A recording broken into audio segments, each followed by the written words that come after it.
Itukah isinya gen? Bukan. Jadi gen itu isinya apa? Hah? Apa isinya gen?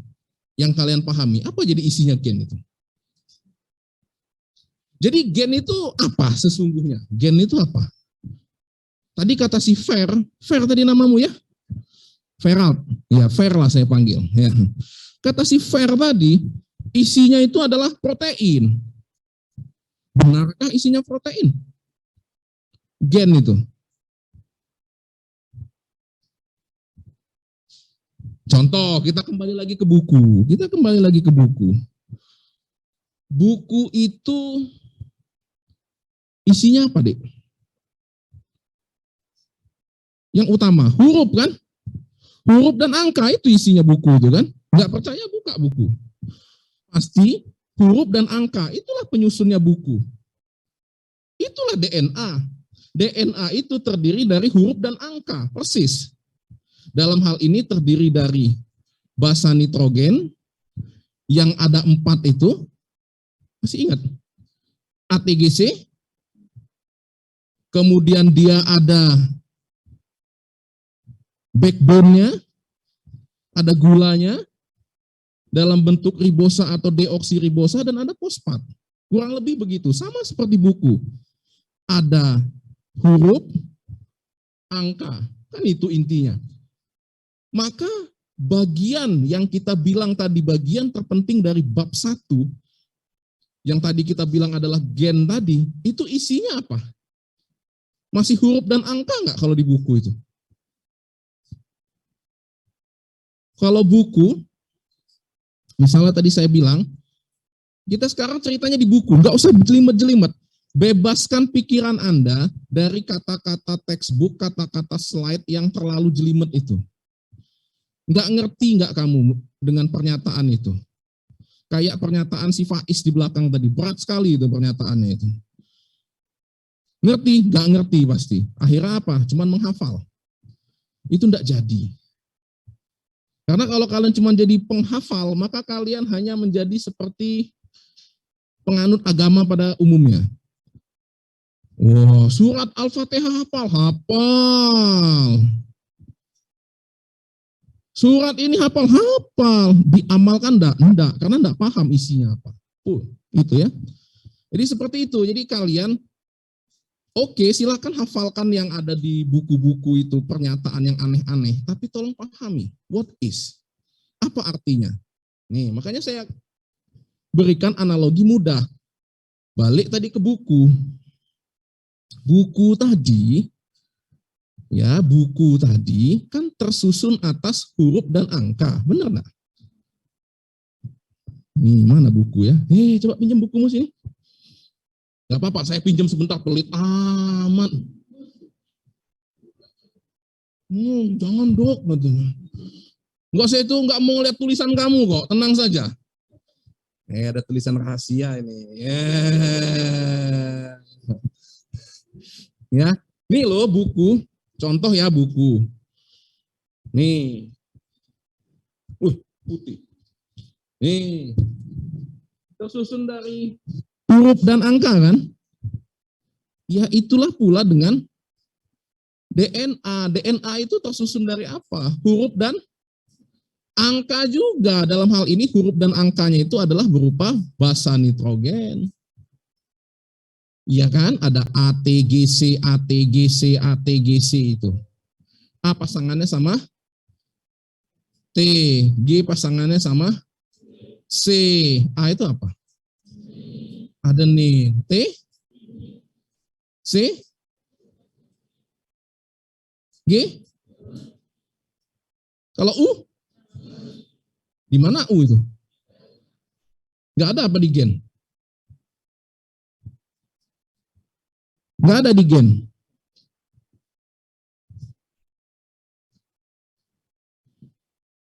Nih ya, jadi kurang lebih seperti itulah DNA. Maka saya balik lagi ke pertanyaannya, kalau gen adalah lembaran, kan nggak semua tulisan, siapa namanya? Arkan. Tidak semua tulisan Arkan ini penting, ada tulisan yang sangat penting. Nah, jangan-jangan ada isi curhatnya di sini ya. Ya, inti.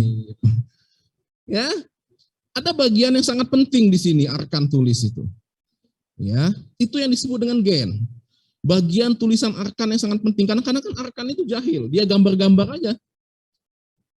Biasanya ada. Kan? Gambar-gambar, gambar bunga misalnya. Enggak ada bunga di sini ya.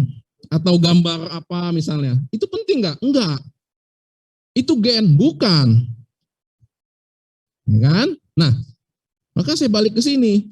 Gen yang merupakan bagian yang berisi informasi penting tersusun dari apa? Sama nggak sama tersusun nama DNA tadi? Yang berupa angka dan huruf tadi.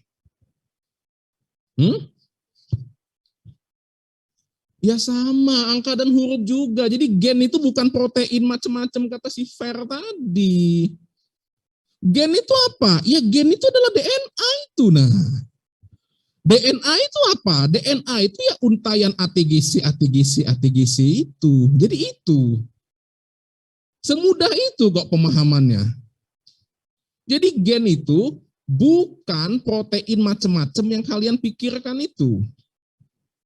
Apa itu gen? Gen adalah untayan ATGC, ATGC, ATGC. Just it. DNA dok sama. Untayan ATGC, ATGC, ATGC isinya. Kromosom, ya kumpulan dari DNA tadi, bukan kumpulan DNA. Ya DNA tadi tapi dimampatkan. Itulah kromosom. Biar muat di dalam nukleus kamu. Kuncinya itu, kenapa harus ada kromosom? Karena dia biar muat. Kalau nggak muat, ya kayak mana ceritanya masuk di nukleus. Nukleus itu sangat kecil. Informasi yang harus diceritakan itu banyak. Contoh, ya warna mata. Warna mata itu ditentukan oleh gen. Tuh, warna mata aja sama gen. Belum lagi warna kulit. Belum lagi warna hidung. Bisa dok beda, bisa. Belum lagi warna rambut. Belum lagi warna-warna yang lain, itu semua gennya masing-masing, baru dari sisi warna. Jadi Anda bisa bayangkan betapa tebalnya itu buku ya, seperti perpustakaan. Kalau buku di perpustakaan itu tidak disusun dengan rapih dalam bentuk rak-rak, maka buku perpustakaan itu bisa disusun mungkin lebih besar daripada madang ini, daripada fakultas kedokteran ini kalau dia dijejerkan. Nggak percaya, cobalah pinjem sama ibu perpustakaan itu, bapak perpustakaan, Pak boleh bukunya saya jejerkan Pak, sampai mana panjangnya? Kena marah pastinya. Itu panjangnya kira-kira pun nanti dengan DNA, dengan gen. Maka dia harus disusun, itu urgensinya. Kenapa sih harus ada kromosom? Karena dia harus disusun rapi. Karena sel mengajarkan kita untuk hidup yang tertib dan teratur. Banyak kan ajaran dari sel itu. Jadi sesimpel itu sesungguhnya. Jadi apa itu gen? Gen itu ialah untayan ATGC, ATGC itu dok. Apa itu DNA? DNA itu juga untayan ATGC, ATGC itu. Apa itu kromosom? Kromosom juga untayan ATGC, ATGC. Jadi itu tuh barangnya sama saja. Tapi kenapa ada istilah yang satu disebut gen, yang satu disebut DNA, yang satu disebut kromosom, karena tadi perbedaan saja. Karena tidak semua tulisan ATGC, ATGC itu penting, sama kayak buku. Tidak semua isi buku itu penting. Isi penting buku biasanya dia di highlight warnanya itu. Biasanya kalau buku-buku teks itu warnanya dibedain. Tuh Shopee, siapa yang mau beli? Ya biasanya diwarnain, mau 10-10 ya. Ya biasanya diwarnain, beda biasanya. Entah tulisannya, entah dikasih box misalnya. Nah itulah gennya. Itu bagian pentingnya. Kan nggak semua buku itu langsung diwarnain semua, kan nggak semua. Dikasih gambar nggak semua, karena nggak berisi informasi yang penting yang lain. Bagian yang berisi informasi penting itu, itulah yang disebut namanya gen. Jadi gen itu apa? Gen itu adalah untayan ATGC, ATGC itulah. DNA sama, itu adalah untayan ATGC, ATGC, ATGC. Sama kayak buku ini. Semuanya kan hanya untayan huruf dan angka kan. Ya paling ditambah goresan-goresan garis, melengkung dan lain sebagainya. Hanya itu isinya buku itu. Sama dengan DNA, sama dengan kromosom, sama dengan gen. Itu barangnya sama, untayan ATGC. Hanya untayan ATGC, nggak ada untayan yang lain. Oke, jadi itu ya. Ya, jadi dipahami. Jangan nanti nggak ngerti lagi. Jadi bukan protein, bukan apa gen itu, bukan. Gen itu hanya untayan ATGC. DNA sama, hanya untayan ATGC. Kromosom sama, hanya untayan ATGC. Oke, saya kembalikan nanti belum nggak bisa nyatet. Nama. Oke, selanjutnya kita pada hari ini akan bicara banyak tentang gen. Kan tadi ada pernyataan gen itu berisi informasi yang penting. Informasi apa sih? Informasi apa? Informasi apapun. Kita contohkan gennya itu berisi tentang informasi bagaimana cara membuat pempek misalnya. Pempek. Ya. Itu gen. Ya, jadi gennya ini ceritanya bagaimana cara membuat pempek. Resep cara membuat pempek itu ditulis di gen dalam bentuk untayan ATGC, ATGC, ATGC. Sehingga apa? Sehingga nanti akan menghasilkan protein yang namanya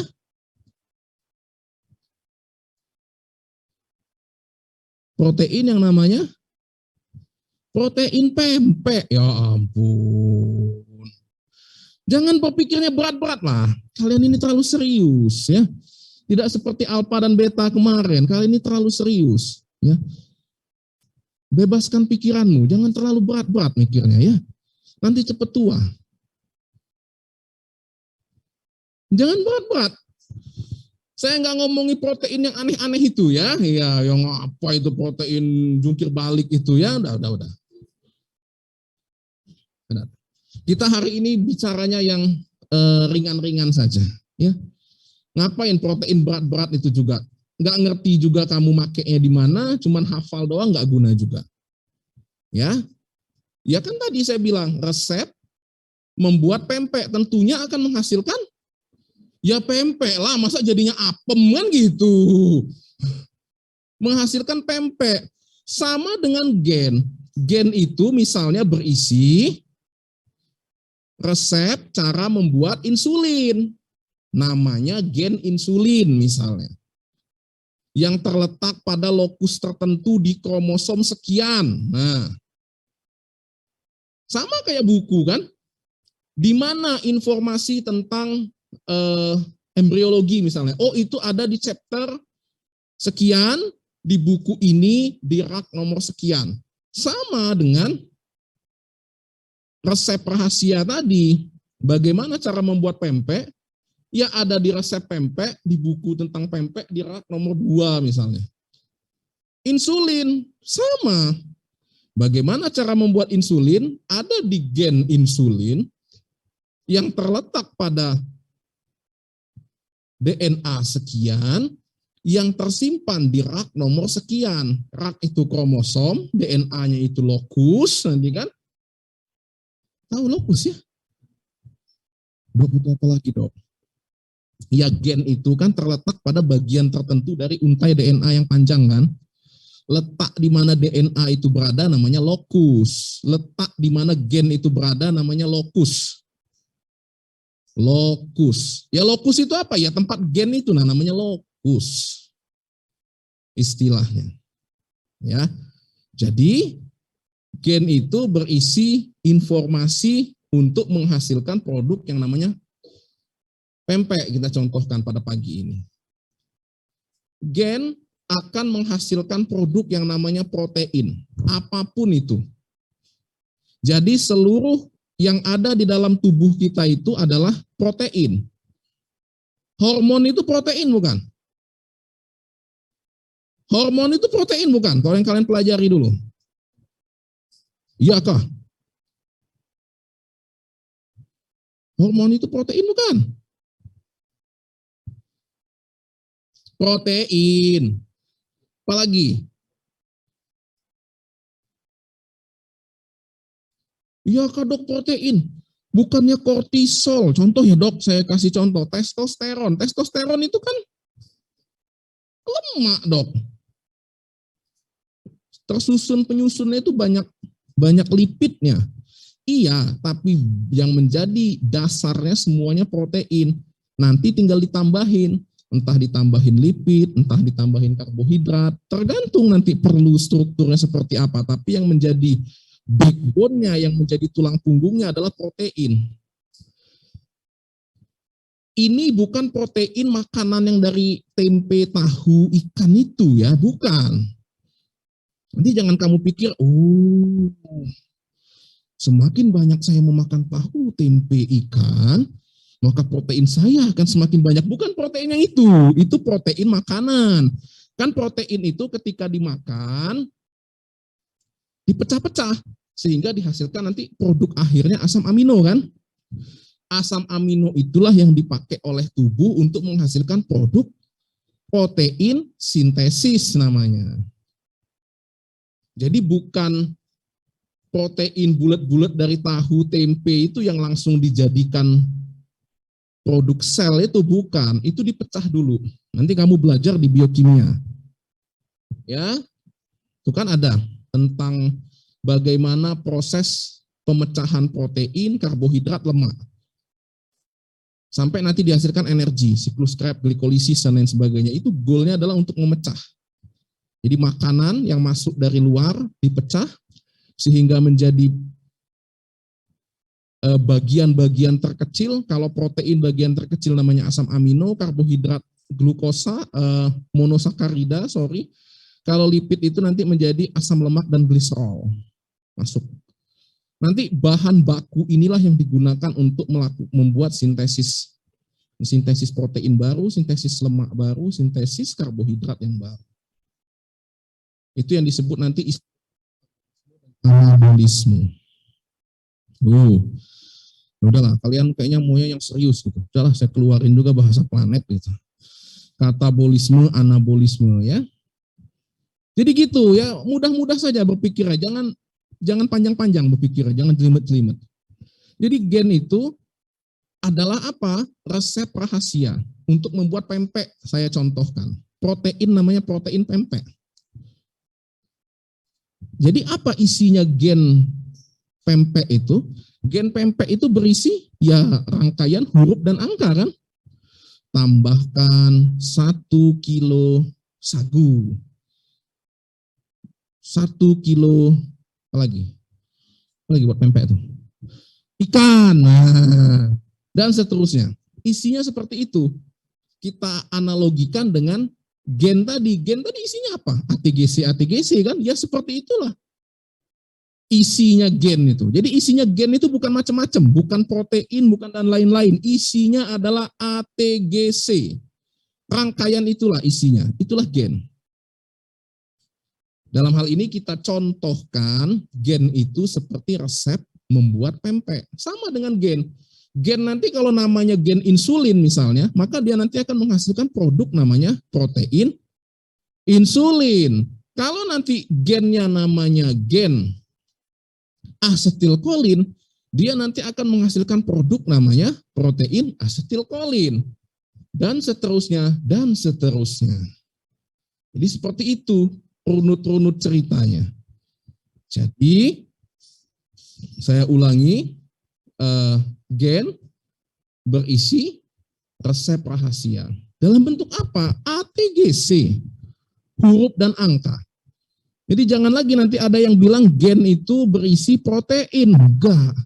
Gen akan menghasilkan, bukan tersusun dari dia nanti baru menghasilkan protein. Bagaimana resep pempek diubah menjadi pempek yang bisa kita makan? Itulah proses yang disebut namanya ekspresi gen. Ekspresi gen. Jadi bagaimana resep pempek yang baru berupa konsep, baru berupa angan-angan, baru berupa teori, dieksekusi, diubah menjadi produk pempek yang bisa kamu makan dengan cukanya itu. Proses itu yang disebut namanya ekspresi gen. Bagaimana gen itu diekspresikan. Ya, diekspresikan.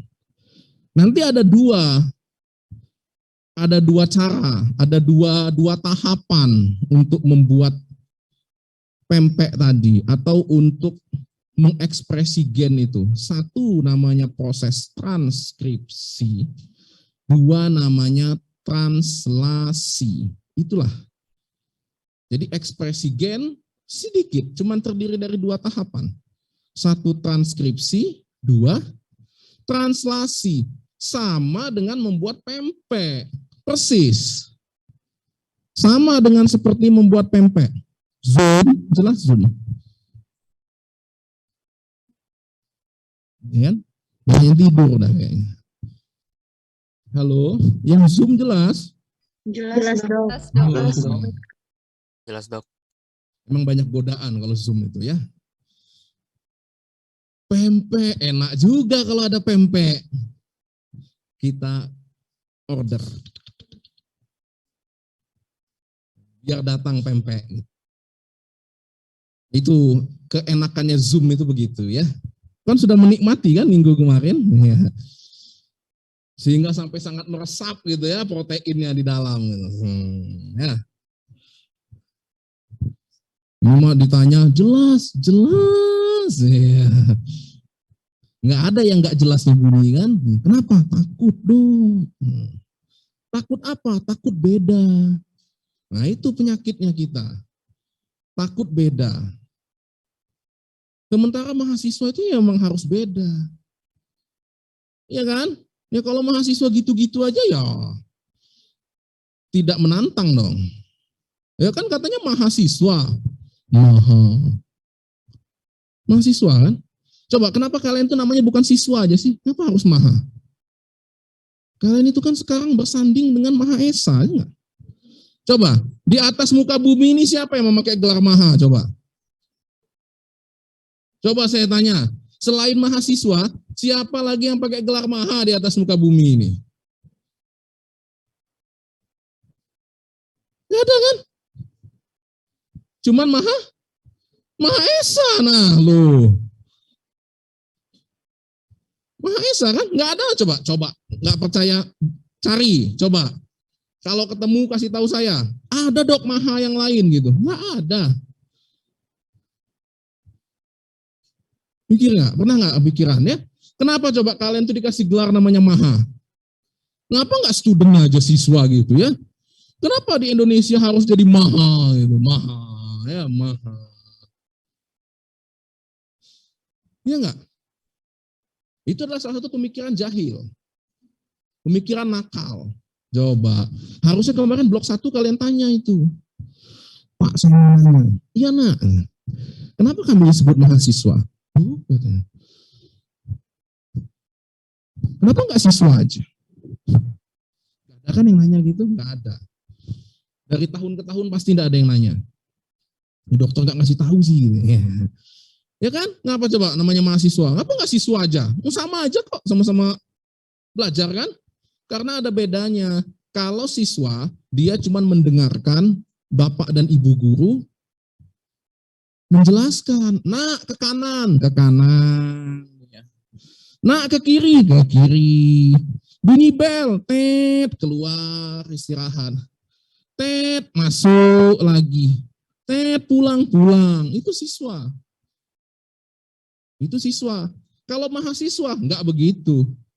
Enggak ada dosen yang nyuruh, nak baca buku. Enggak ada. Dia cuma datang, masuk. Ya kamu perhatilah dosen-dosen itu. Masuk, ngoceh dia. Enggak tahu, enggak peduli. Yang penting tugas saya selesai. Ngerti enggak? Wallahu alam, serah kamu katanya. Nah itu. Makanya kami sebutannya bukan guru, tapi dosen. Karena kami tidak wajib membuat kamu paham. Enggak. Buset dok, iya. Jadi wajar dong dok, saya nggak paham omongan dosen. Oh. Karena memang dosen itu bukan untuk membuat kalian paham. Itulah kenapa namanya dosen. Kalau dia membuat kalian paham, namanya guru aja. Sama aja kok.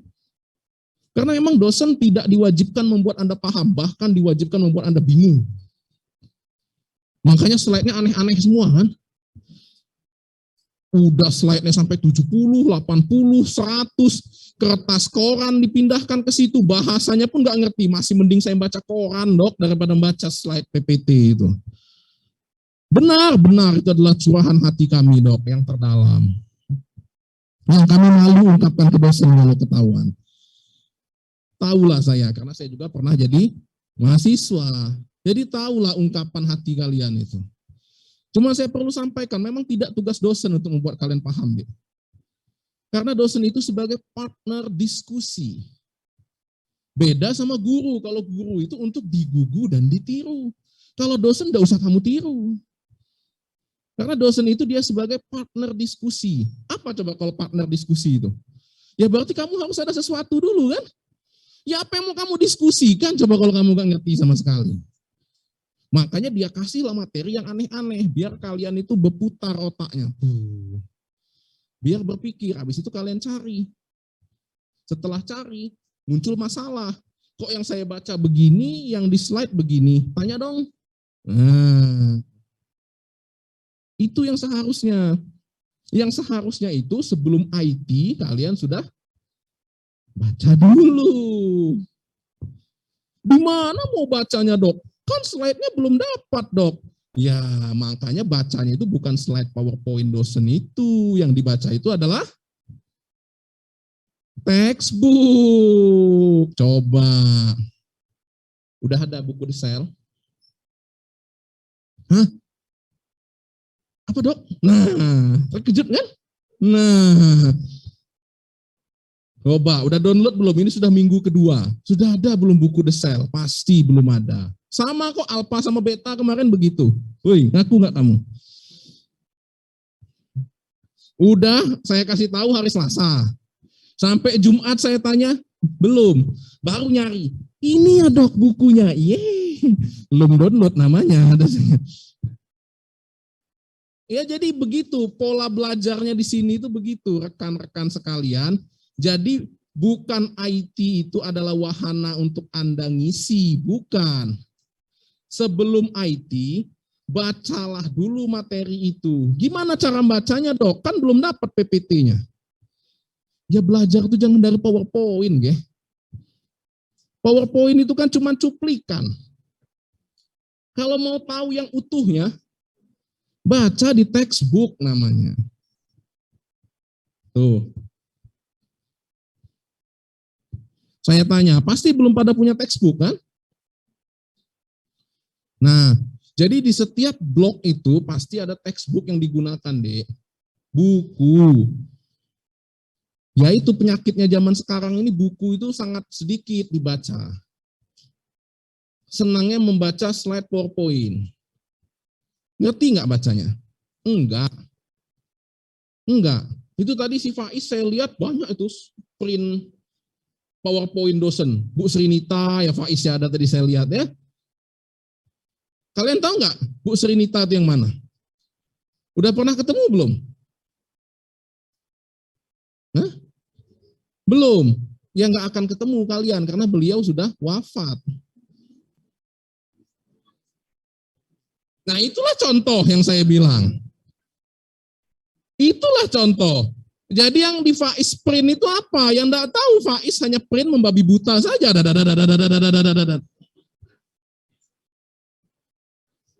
Dapat materi entah dari kakak tingkat. Nih dek, pokoknya ini materi blok 3. Iya zaman dia dulu masih ada yang bersangkutan. Lah zaman kamu ya kagak ada lagi. Ini kapan ibu ini masuk? Oh nggak masuk. Ya sampai blokmu selesai juga nggak akan masuk gitu. Itu contoh ya. Contoh. Itu yang saya bilang. Ini dibuka. Ya. Jangan kaku, open minded. Itulah kenapa nama kalian itu mahasiswa, bukan siswa. Kalau ndak paham, lakukanlah segala macam daya dan upaya, terserah. Kamu mau jungkir balik, mau terbang, mau terjun, mau apa, terserah. Sehingga jadi paham. Dosen don't care, nggak peduli. Gimana caranya kamu paham? Kami nggak peduli. Pokoknya nanti ujian kan gitu. Ujian tidak bisa jawab, ya nggak lulus kan? Simple. Kalau nggak lulus terus dok, ya tidak ada belas kasihan dok, enggak. Sianlah dok, sudah tua, enggak. Nah, tidak ada belas kasihan dek. Ya, biarpun saya sangat baik, tapi kalau lagi ujian saya menjadi sangat garang. Makanya saya malas mengawas ujian karena pasti banyak yang saya keluarkan. Ya, karena saya tahu seluruh trik mahasiswa.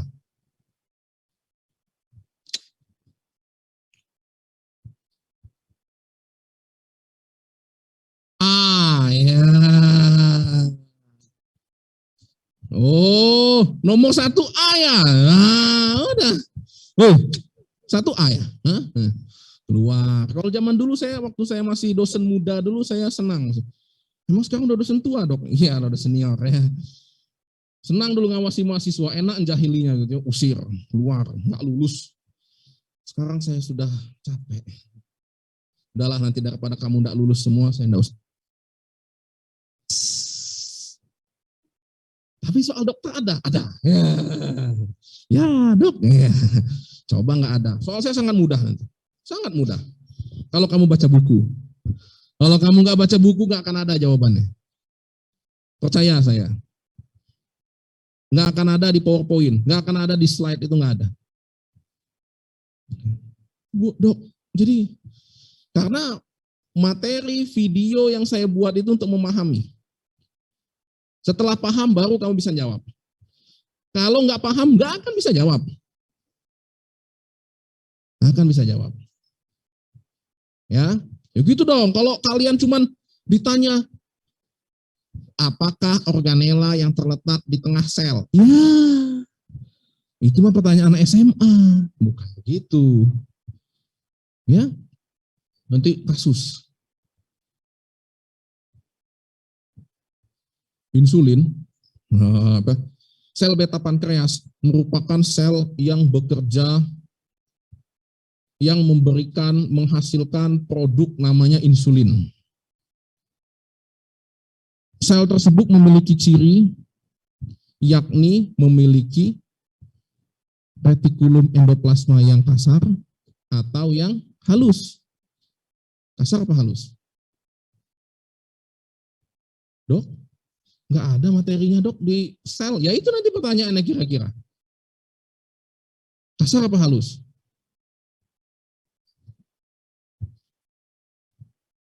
Ayo. Nih. Tenang. Kalau kalian nanti membaca materi saya akan ngerti. Ya tapi dibaca. Tidak cukup dibaca, dipahami. Lanjut ya. Lanjut. Sampai mana tadi? Tentang transkripsi dan translasi. Oke. Dek, jam berapa, Dek? Jam 9. Saya sampai 9.10. Oke. Jadi kan tadi resep pempek tersimpan di perpustakaan ya. Tersimpan di perpustakaan, di rak tertentu, di buku tertentu. Kira-kira buku dari perpustakaan itu boleh dipinjam enggak, Dek? Boleh dibawa pulang enggak? Tuh, tergantung bukunya ya. Bukunya kenapa? Tergantung kenapa. Oh, rajin ke perpustakaan. Oh.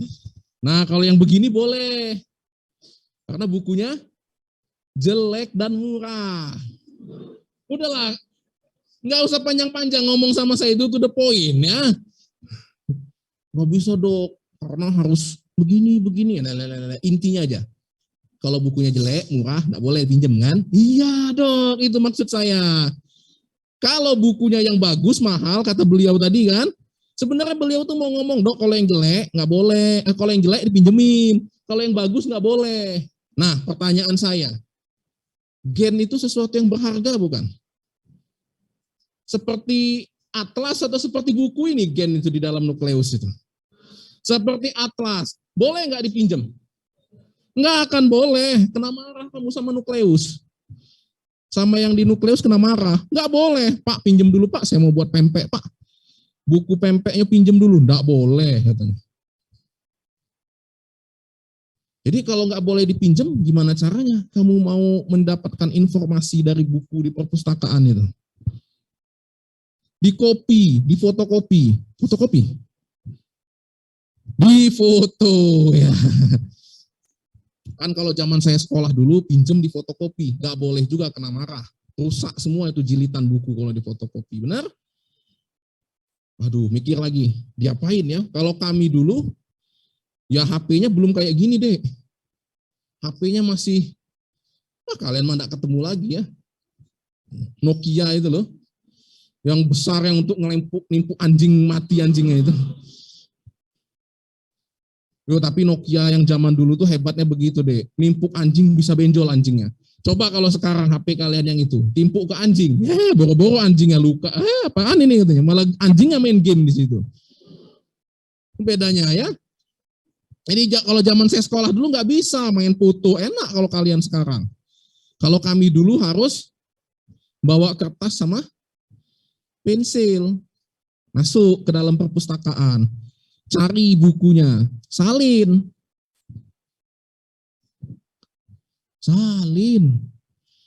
Udah capek dok, iya. Salin. Habis itu lipat, masuk ke kantong lagi. Keluar dari perpustakaan. Udah Pak, jadilah tutuplah sana. Kalau kalian kan sekarang enak, tinggal keluar HP, cekak selesai. Bisa nanti dibaca di rumah. Proses menyalin itulah yang disebut namanya transkripsi. Apa itu transkripsi? Transkripsi itu adalah proses melakukan transkrip. Apa itu transkrip? Transkrip itu adalah copy. Sama nanti kalau kalian lulus, kalian dapat namanya transkrip nilai. Apa sih transkrip nilai itu sesungguhnya? Salinan nilai kalian. Karena nilai kalian yang asli bukan di situ. Di mana nilai kalian yang asli? Di kertas ujian. Itulah nilai asli kalian, itu ada di kertas ujian. Transkrip nilai, kalau di SMA dulu namanya buku rapot itu sebenarnya salinan nilai kalian. Ya, maka namanya nanti kalau sudah di perguruan tinggi namanya transkrip. Transkrip ijazah dan transkrip nilai. Ya nantilah, belum terbayang sekarang. Belum punya dok transkrip, iya nanti. Nanti kalian kalau sudah punya itu mau apa-apa pasti mintanya transkrip nilai, transkrip ijazah. Transkrip nilai, transkrip ijazah. Jadi proses kita menyalin resep rahasia tadi di dalam perpustakaan itu namanya transkripsi. Transkripsi. Jadi transkripsi itu adalah proses menyalin. Menyalin apa? Menyalin resep rahasia. Kertas atau kamera yang kamu gunakan untuk memfoto itu yang disebut namanya mRNA, messenger RNA. Media yang digunakan untuk menyalin itu namanya mRNA. M-nya itu messenger, RNA-nya itu ya RNA. Gitulah analogi gampang dan mudahnya. Ya, dia salin. Misalnya di resepnya itu kodenya itu misalnya AGC misalnya. Disalin sama mRNA. A jadi kawannya? A jadi? U apa T? T harusnya. Tapi RNA itu cedal ya. Dia nggak bisa ngomong T. Dia taunya U. Jadi padahal T yang benar itu. Tapi karena RNA itu dia nggak bisa ngomong T, dia ngomongnya maka jadi U. Itu bedanya. Jadi bedanya DNA dan RNA, DNA itu fasih, bisa ngomong T. Kalau RNA nggak bisa ngomong T. alias U. Ya. Jadi di sel juga menunjukkan kepada Anda ada populasi normal dan ada populasi tidak normal kan? Di mana DNA dan RNA harus saling menghormati. Kalau DNA ngeje RNA, ya sudah, aku udah galak nyalin ya salin adewe gitu. Nah lu, nggak bisa kacau. Ya, jadi media yang digunakan untuk menyalin tadi, kalau saya tadi pakai kertas dan pensil kan, saya tulis. Kalau kalian kan pakai HP dipoto, cekik, cekik, cekik, cekik. Nah, itu yang namanya transkripsi. Media yang digunakan untuk menyalin namanya mRNA. Bedanya RNA sama DNA, RNA nggak bisa ngomong T, DNA bisa ngomong T. Ya udah, nggak dihafal kan? Jadi kalau nanti ujian ditanya apa beda DNA dan RNA, ya udah. Satu bisa ngomong T, satu nggak bisa ngomong T. Dua, satu D, satu R. D itu deoksi. Oh, berarti gulanya deoksi ribosa. Yang satu lagi R, berarti ribosa, nggak ada deoksinya. Dua, udah dapat bedanya. Perlu dihafal? Enggak, hanya cukup melototi dan memahami. Jadi medical itu, biologi itu bukan sesuatu yang perlu dihafal. Salah besar kalian kalau menganggap biologi itu adalah hafalan. Karena dulu kalian ingatnya biologi itu hafalan sehingga pada benci dengan biologi. Tiba-tiba masuknya ke fakultas kedokteran gitu, apa boleh buat biologi semua isinya. Kimianya cuma sedikit ya. Kimia itu paling ya di blok 2 kimia itu. Nanti paling ke blok biokimia, ada kimia-kimia dikit. Terakhir nanti blok farmakologi. Hanya itu kimianya. Sisanya biologi semua. Prinsip dalam biologi nggak usah dihafal, dipahami. Contoh, kalian deh, ini ada berapa ini? Siapa namanya, Dek? Siapa? Salsa. Namamu di ujung? Siapa? Kenal sama Salsa? Kenal? Yang benar. Takut dok, ya enggak, itu saya mau menunjukkan kadang-kadang kalian di ruangan ini pun enggak saling kenal. Nama aja enggak hafal saya. Kalian pun begitu mungkin, enggak hafal. Tapi nanti kalau sering berinteraksi lama-lama hafal enggak? Hafal, itulah biologi. Kalau kalian pelototi, ya langkah banyaknya nama yang mau dihafal ini. Enggak usah dihafal, sering saja berinteraksi, maka nanti hafal sendiri. Ya, nanti hafal sendiri. Sering aja interaksi. Yang tadi itu yang saya bilang asetilkolin, muskarinik, nikotinik, apa itu dok, dopamin, serotonin, kortisol, wah. Itu adalah benda-benda aneh yang nanti akan kalian hadapi beberapa blok ke depan. Kalau kalian rajin berinteraksi dengan mereka, hafal di luar kepala. Ya, di luar kepala di buku kan? Nggak ada di sini, di luar kepala ya. Gitu ya. Udah, jadi jangan terlalu serius ya. Belajar itu nyantai. Karena kalau kalian sudah terlalu serius, bawaannya takut. Kalau takut, kortisol kalian itu naik, deh. Kortisol. Dok, benda apa itu dok? Nanti. Kortisol itu adalah hormon yang dihasilkan ketika kamu stres. Kalau kortisolmu itu naik, maka tubuhmu itu akan melakukan metabolisme lebih banyak. Metabolisme itu apa? Ngabisi apa yang kamu makan. Akhirnya kamu bawaannya apa? Capek. Satu. Yang kedua bawaannya ngantuk. Oh, itu dia alasannya. Tuh ya. Jadi ternyata ngantuk yang terjadi ketika kamu mendengarkan kuliah itu ternyata ada cerita aspek biologisnya kan. Jadi nggak serta-merta itu terjadi tiba-tiba nguap. Kenapa kalau ngantuk itu nguap? Ayo. Pernah nggak kamu berpikir sampai sana? Kenapa kalau ngantuk bawaannya nguap?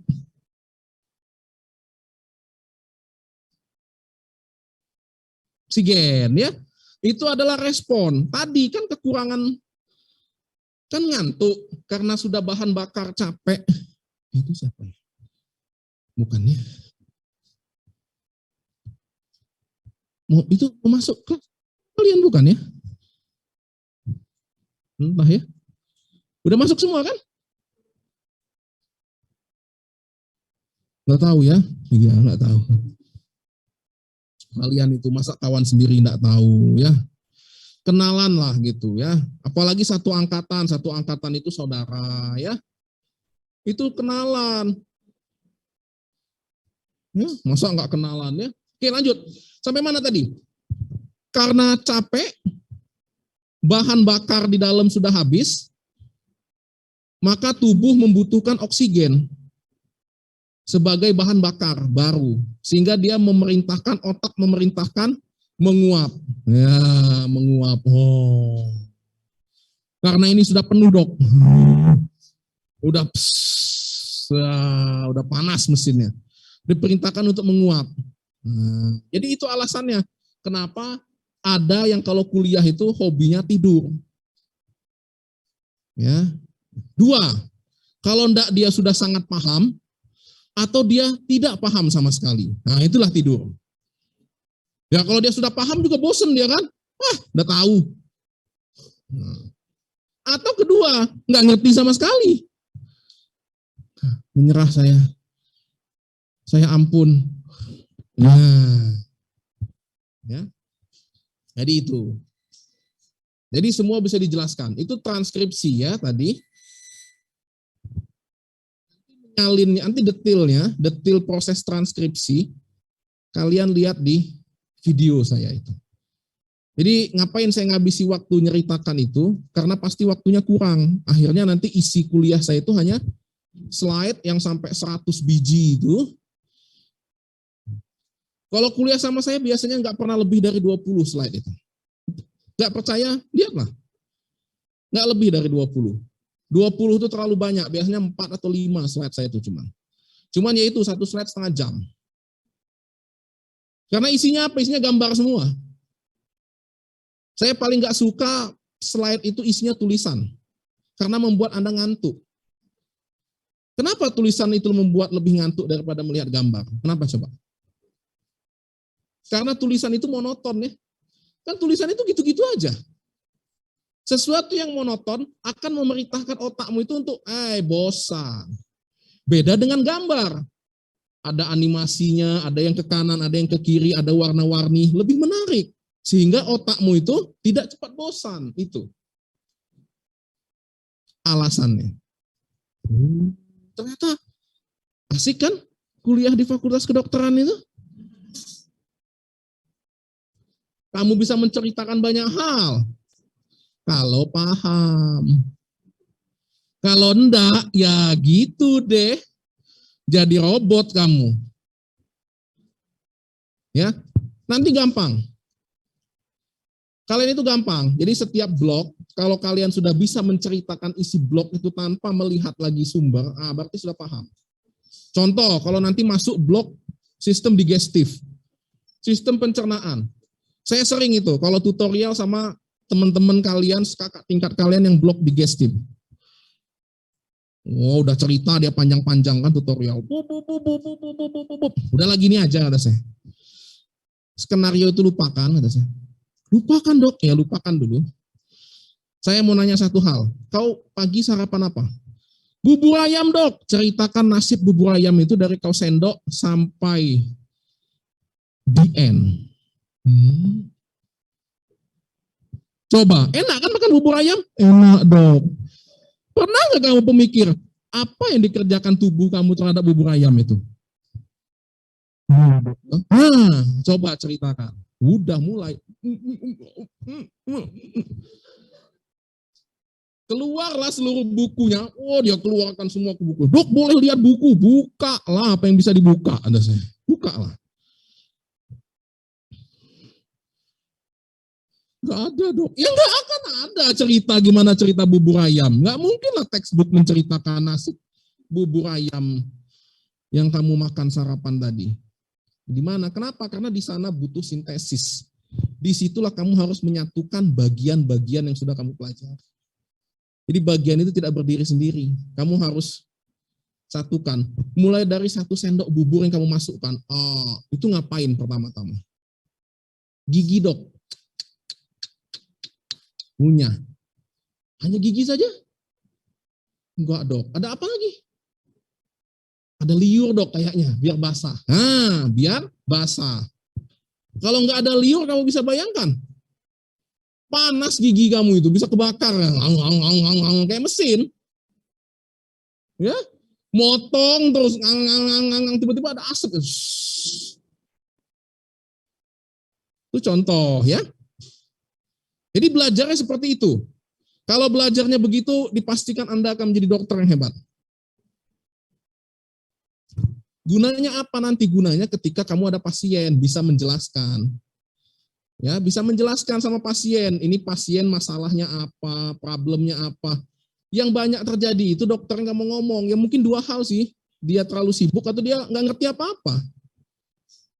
Taunya ya kalau hamil ya udah dibelek deh, belek keluarin bayinya sudah. Hanya itu. Kalau itu namanya tukang. Enggak, apa beda tukang sama arsitek? Beda dok, kalau tukang gak sekolah dok. Iya, kalau arsitek sekolah dok. Kalau disuruh bangun, bagusan mana arsitek apa tukang? Tukang. Tapi kenapa bayarnya mahalan arsitek dok? Ya karena dia sekolah. Enggak. Karena arsitek bisa menjelaskan. Ini ruangan misalnya. Ruangan ini. Fungsinya buat apa? Kuliah. Tapi panas.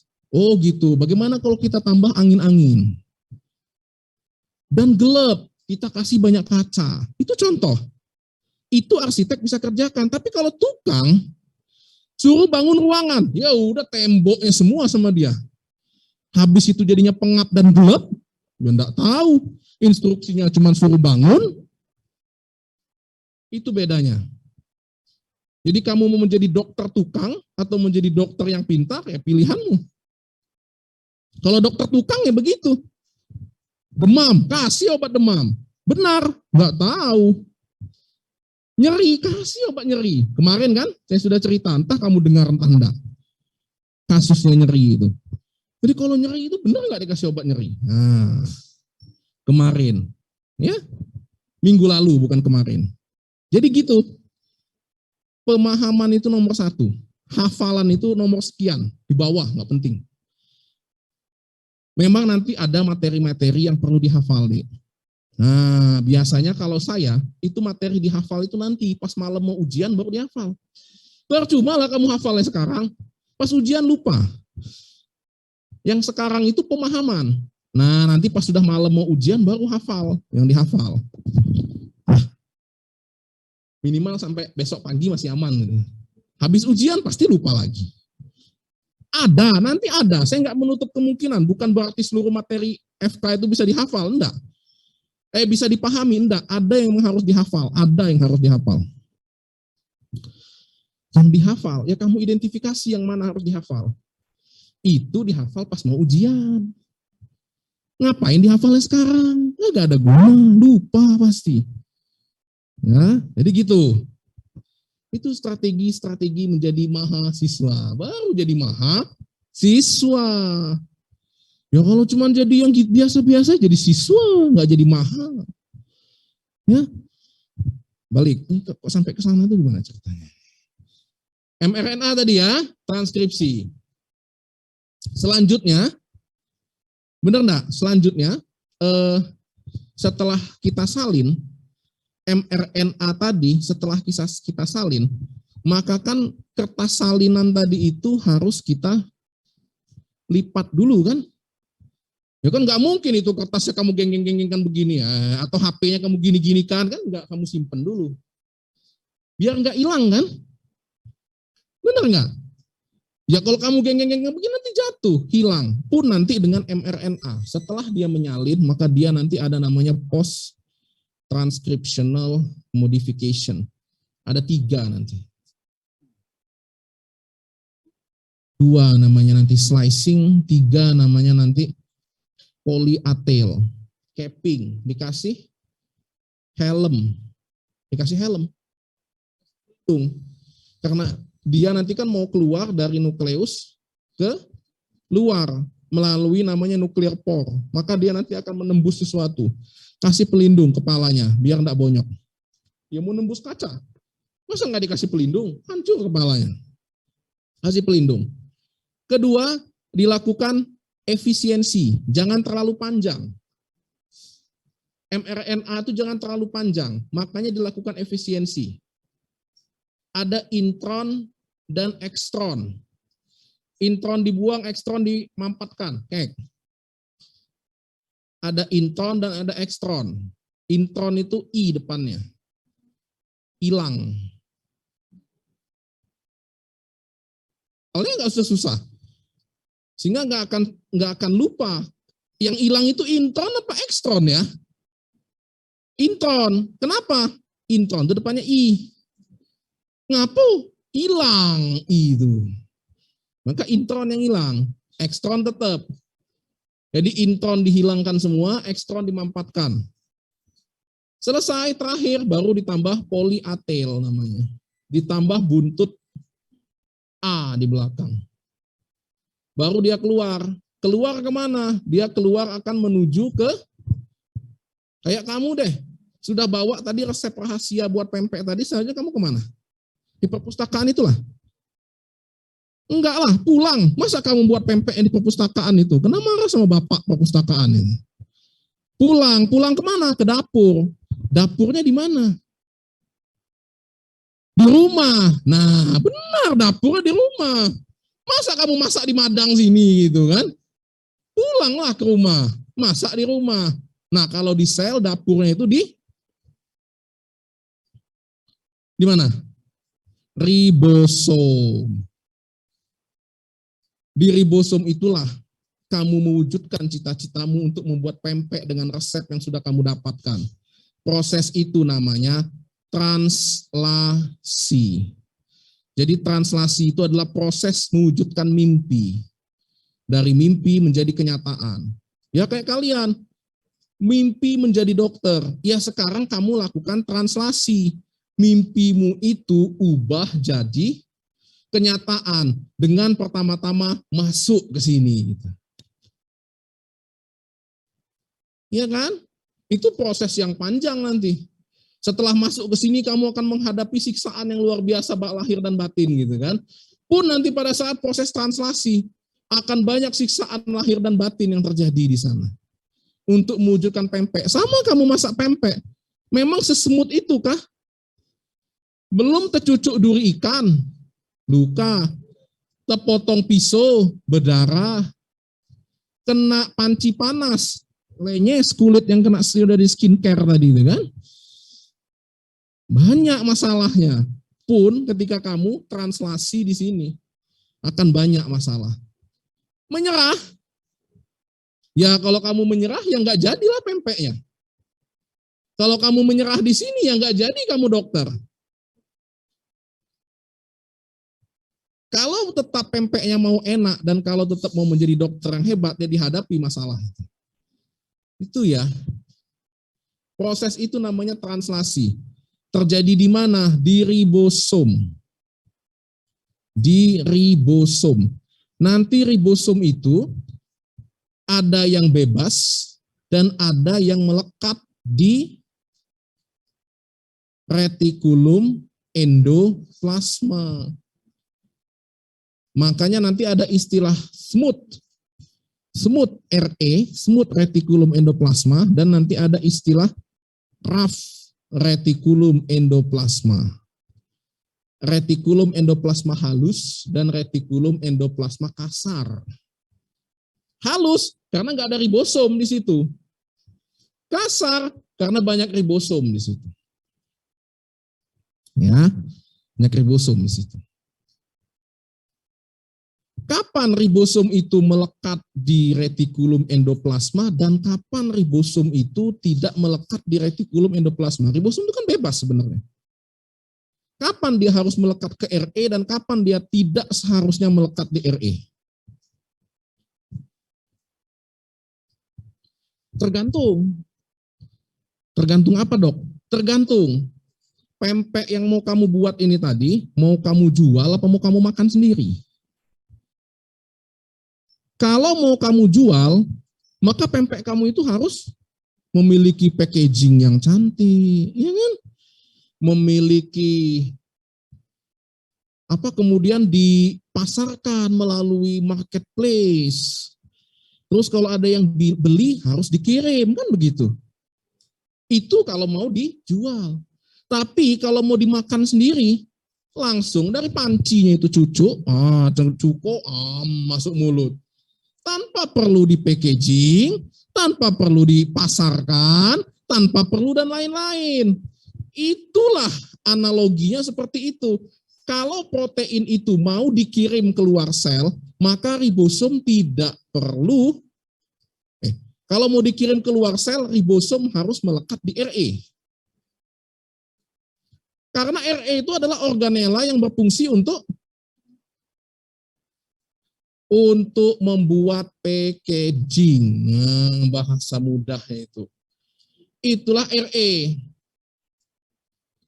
Jadi kayak pempekmu tadi, kalau pempekmu itu mau dijual, maka itu harus diwadahin kan? Di packaging. Di mana proses mewadahi dan mempackagingnya itu? Di retikulum endoplasma. Sehingga kalau sel mau menghasilkan sesuatu yang dikirim keluar, maka ribosomnya akan banyak menempel di RE. Beda kalau sel tersebut menghasilkan pempek hanya untuk dia makan sendiri. Nggak perlulah di packaging. Seperti saya bilang tadi, dari dalam pancinya, cucuk, langsung cupa masuk mulut kan. Nggak perlu dia melekat di RE. Jadi ribosomnya bebas saja, nggak perlu melekat. Karena nanti akan menghasilkan protein yang langsung digunakan oleh sel sendiri. Beda kalau itu mau dikirim keluar. Maka dia perlu di packagingkan, diwadahi. Di mana mewadahinya? Di retikulum endoplasma. Itulah fungsi retikulum endoplasma. Baca di buku kan pening. Wah, sortasi protein, pedio sortasi protein. Itu gampangnya, mempackaging. Kemudian setelah di packaging, kan tadi mau dikirim keluar ya, pempeknya tadi yang mau dijual, mau dikirim keluar. Setelah di packaging, maka tentunya dia harus ditulis mau dikirim kemana. Misalnya mau dikirim ke Palembang misalnya, kepada siapa? YTH. Berikut saya kirimkan pempek.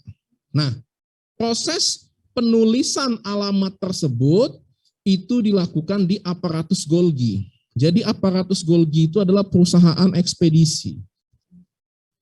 Ya, aparatus Golgi itu adalah perusahaan ekspedisi. Disitulah dikirim. Ya kalau kamu jualan online kan begitu. Titip nanti ke Antaraja, titip nanti ke Si Cepat, titip JNE, hafal semua dok, titip JNT ya. Nah, aparatus Golgi adalah perusahaan ekspedisi. Dia nanti yang menulis alamat mau dikirim kemana.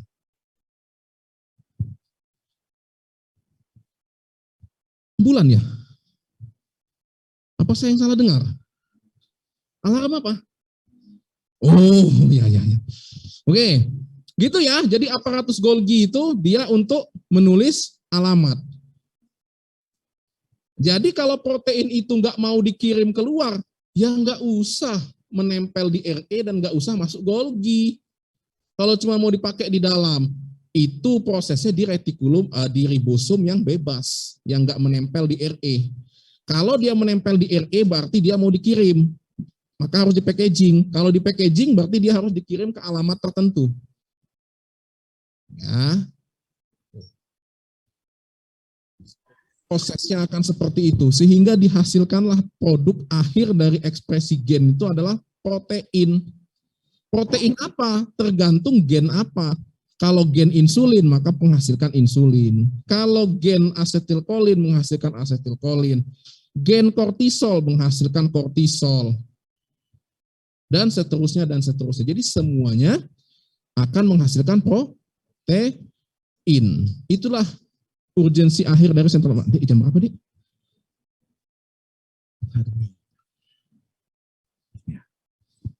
Harus on time ya. Belum ya? Oke. Jadi gitu ya. Rangkaian panjang ekspresi gen. Jadi ekspresi gen itu adalah proses mengubah resep rahasia yang masih menjadi angan-angan tadi menjadi sesuatu yang nyata, menjadi produk. Nama produknya itu protein. Jadi gen itu hanya berisi kumpulan tulisan dan angka. Ya karena dia kan DNA. Kan tadi beliau bilang gen adalah DNA. DNA adalah gen. Ya berarti gen itu adalah DNA dong. Apakah DNA pasti gen? Belum tentu. Karena tidak semua bagian DNA itu adalah berisi informasi yang penting. Jadi saya ulangi. Gen pasti DNA. Gen pasti DNA. DNA belum tentu gen. Coba, ngerti enggak? Ngerti ya? Ngerti Fis? Ya? DNA pasti gen. Nah, gen pasti DNA. Good. Jangan manut-manut aja ya, dosennya salah ya. Ingat, gen pasti DNA. Ya tadi yang saya bilang, gen itu ya DNA dong, cuman untaian ATGC.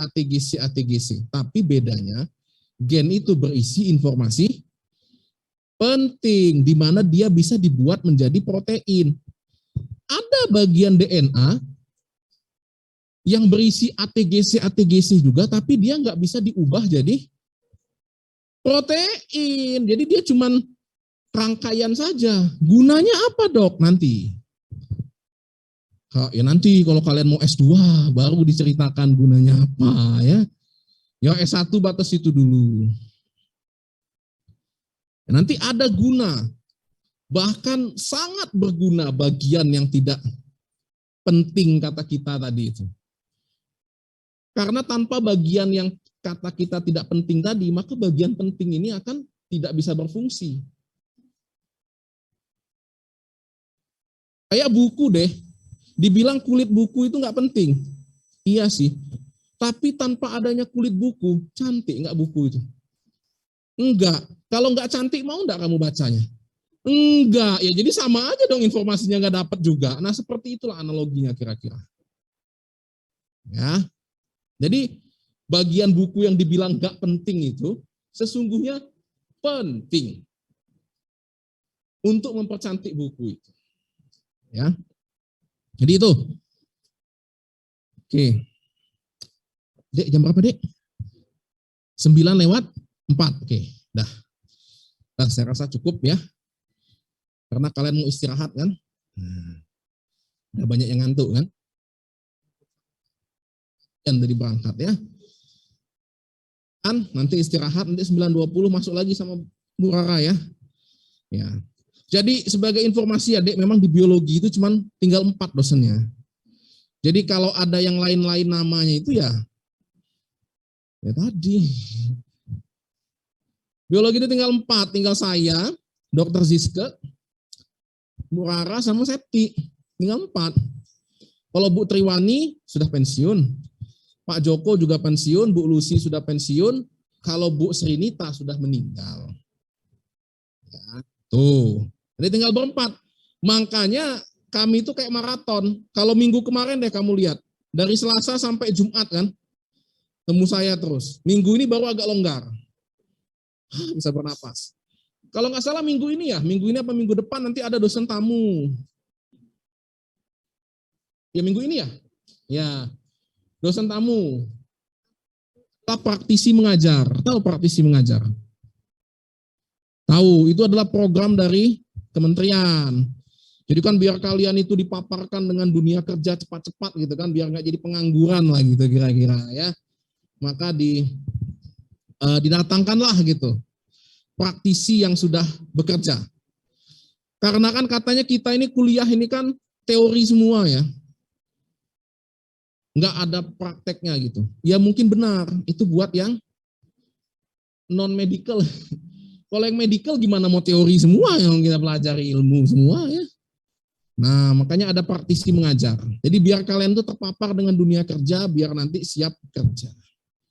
Ya karena dokter juga nanti banyak yang jadi pengangguran juga banyak. Dok, kok anu banget dok?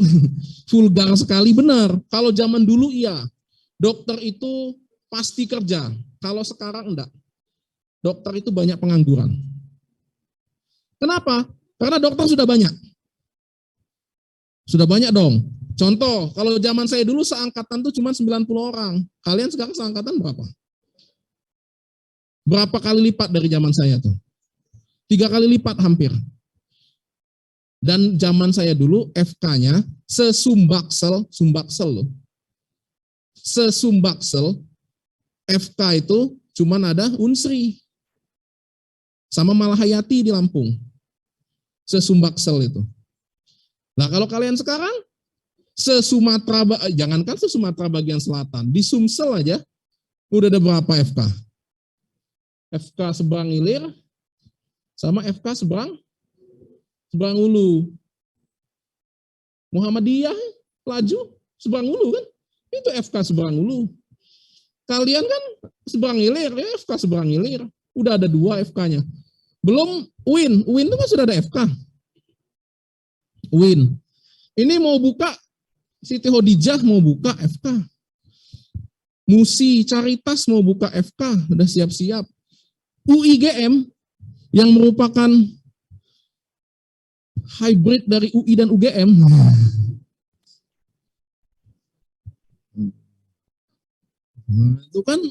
Itu keren loh. Di universitas terkeren di Indonesia itu UIGM. Dia adalah kombinasi UI dan UGM. Itu mau buka FK juga. Ada berapa FK dong? Kalau FK ada 5, satu angkatan 200 saja, udah 1000. Rame nggak dokternya? Rame. Di mana lagi nanti tempatnya? Ya, Dok, tapi saya baca di koran katanya dokter itu kurang, Dok. Kurang, bener. Di pelosok Indonesia sana, kurang. Pertanyaannya sekarang, mau nggak kamu ke pelosok Indonesia? Papua mau? Nggak mau. Saya juga nggak mau. Maka saya jadi dosen. Karena saya nggak mau ke daerah. Kawan saya dulu kan begitu. Wos, ke Papua. Iya, 2 minggu pertama senang di Papua melihat Raja Ampat. Postingan hari pertama, wah bahagia, indah. Sampai hari ke-14, saya liatin tuh postingannya. Begitu hari ke-15 hilang postingan. Sebulan hilang. Terakhir saya tanya, woi bro, masih kau di sana? Ayo berhenti lamat. Ngapa? Aku habis dikejar sama wong Papua pakai panah tenan.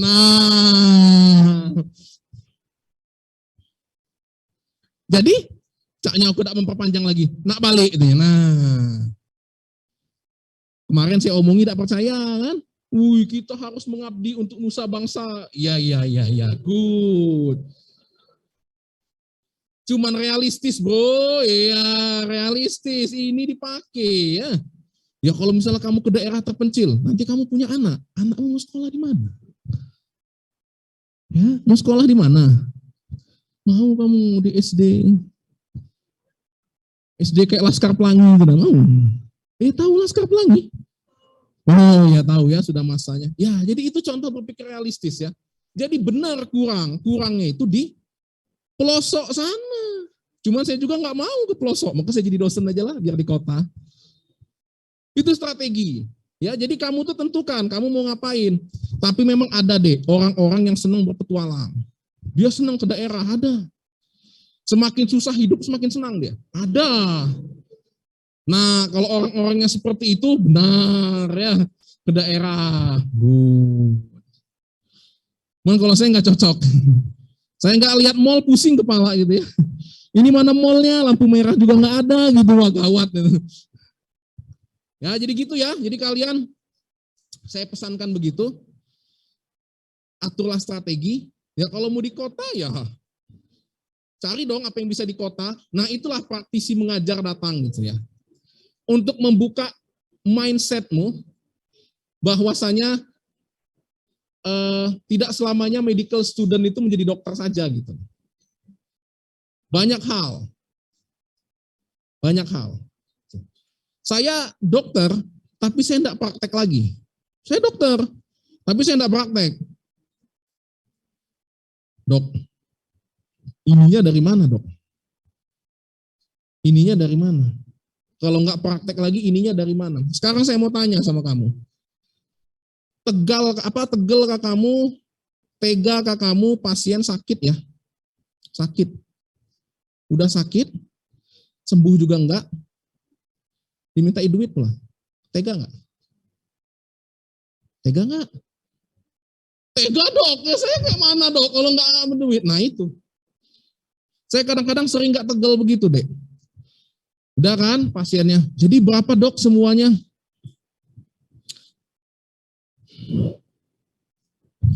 Enggak minta, ya enggak ada ongkos pulang gitu kan. Kalau minta kok kayaknya enggak tegel gitu. Sudahlah. Beda kalau kamu punya rumah makan. Jadi juragan restoran Padang. Wah. Berapa ini hitung lah galau. Wah, sekian doh. Ya. Senang orang tuh karena kenyang senang bayarnya, orang sehat, orang kaya yang enggak apa-apa kamu tagihi banyak. Nah, kalau orang sakit ayo.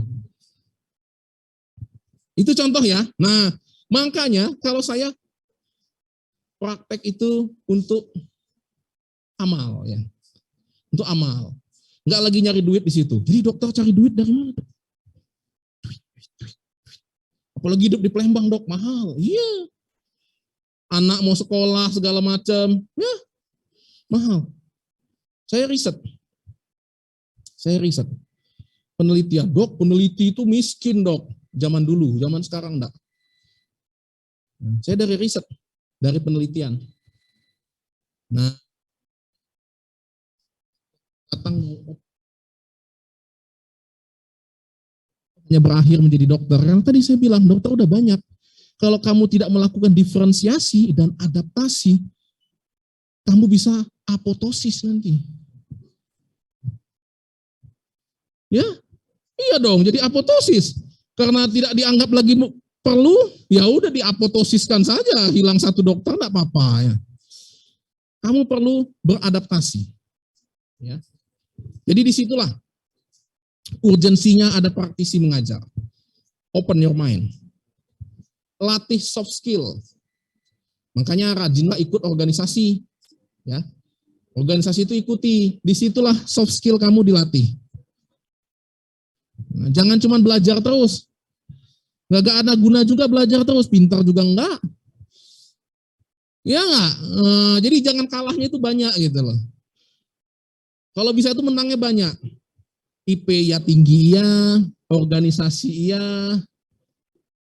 nonton film rajin, jalan-jalan rajin, kan enak kalau kayak gitu. Ya, jadi gitu ya. Jadi Anda jadi mahasiswa itu open your mind. You are not student, kamu bukan siswa, ya. Kamu itu adalah mahasiswa. Jadi open, dibuka pikirannya, jangan kaku. Ya, saya rasa itu pesan saya terakhir. Terima kasih. Assalamualaikum warahmatullahi wabarakatuh. Gak ada yang mau nanya kan? Nah, daripada saya tanya, ada yang mau tanya, pasti begini. Dan langsung hening kelasnya. Enak saya balik. Gak ada yang mau nanya kan? Sudah, cukup. Terima kasih. Assalamualaikum warahmatullahi wabarakatuh. Waalaikumsalam. Terima kasih dok. Zoom. Terima kasih dok. Terima kasih dokter. Jelas ya. Sudahlah ya, kalau yang alpha, beta sudah gantian ya. Saya tuh kasihan sama yang satu lagi, epsilon sama omega dan epsilon itu nah. Sudahlah ya. Ngusul. Besok-besok minta 3 yang masuk. Ya. Tak 3. Sehingga pas IT itu bisa dapat semua. Ya. Oke, terima kasih. Assalamualaikum warahmatullahi wabarakatuh. Waalaikumsalam.